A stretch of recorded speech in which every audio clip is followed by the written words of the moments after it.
शेवगाव तालुक्यातील सुकळी येथील प्रगतशील शेतकरी जिजासाहेब गरड यांच्या स्वमालकीच्या शेतामधील गट नंबर 26 मध्ये महाराष्ट्र शासनाच्या मृदू आणि जलसंधारण विभागांतर्गत 44 लाख रुपये खर्चाचे कोल्हापूर पद्धतीचे बंधाऱ्याचे काम सुरू असून बंधाऱ्याचे काम हे अतिशय दर्जाहीन आणि निकृष्ट पद्धतीचे झाले असल्याचा लेखी आरोप शेतकऱ्याने करून बंधाऱ्याच्या कामाची संबंधित अधिकाऱ्यांनी समक्ष पाहणी करून दोषी व्यक्तीवर योग्य ती कठोर कारवाई करण्यासाठी शेतकरी जिजासाहेब गरड यांनी अहमदनगर येथील मृदू आणि जलसंधारण विभागाच्या अधिकाऱ्यांना आणि जिल्हाधिकाऱ्यांना लेखी निवेदन दिले असून निकृष्ट दर्जाच्या कामाची चौकशी करून संबंधितावर कारवाई करावी, अन्यथा येत्या दिनांक 25 एप्रिल रोजी संपूर्ण कुटुंबासह तसेच जनावरांसह सुरू असलेल्या बंधाऱ्यावर आमरण उपोषणास बसणार असल्याचे लेखी निवेदन दिले आहे। जिजासाहेब आसाराम गरड,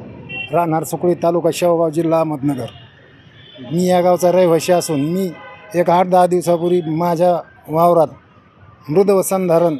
या खात्याचा एक 44 लाखाचा बंधारा चालू आहे आणि तो बंधारा निकृष्ट दर्जाचा असताना मी रात्री 9 वाजता काम बंद पाडलं आणि त्यानंतर त्याला एक 10-12 दिवस उलटून गेले तरी कोणतीही कारवाई झाली नाही आणि त्याच्यामुळे मी ह्या बंधाऱ्याचं काम न झाल्यास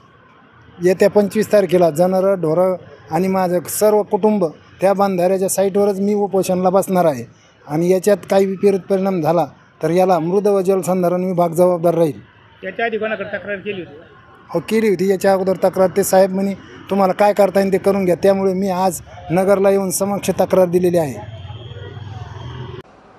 प्रतिनिधी इसाक शेख, शेवगाव।